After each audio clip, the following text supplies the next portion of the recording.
hawakupata riziki. Wale makaragosi ambao walikuwa na ramba matako ya mzungu, wengi wao ndio wakapata hata mashamba, wale ambao walikuwa wanapigania home guards and loyalists ya mzungu. Sasa wakati imewadia ya kukumbuka hao watu. Kwanza tulipokuwa kwa serikali na Bwana Kibaki, tukakubaliana kwamba Mau Mau itolewe kwenye orodha ya ile vyama ambavyo vinaitwa terrorist organizations. Ndio sisi tukatambua Mau Mau kama a liberation movement wakati huo. Baadaye wakawa wao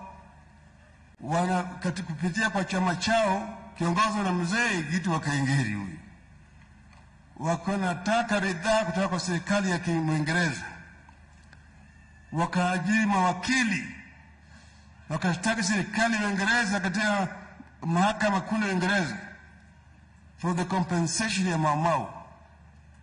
Lakini sasa kesi ilikuwa inaendelea, gharama iko juu, wakaja kwangu. Na mimi nikaenda kama waziri mkuu Uingereza, nikaongea na waziri mkuu wakati ule David Cameron katika ofisi yake namba 10 Downing Street. Nikamweleza ya kwamba hao watu walipigania uhuru, wengine waliteswa, waliwekwa kwenye detention na kadhalika, wanataka ridhaa. Tukamshauri na yeye alikuwa ni mtu mungwana, akakubali. Tukakubaliana out of court settlement kama mambo ya Mau Mau. Na serikali ya Uingereza ikalipa shilingi bilioni 2.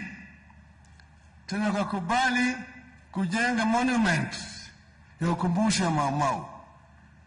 Hiyo monument walileta pesa, wakajiri kandarasi, na mimi mwenyewe nilienda pale Uhuru Park, Freedom Corner, tukajenga pale monument ya kukumbuka Mau Mau kwa sababu kwa msaada ya serikali ya Uingereza.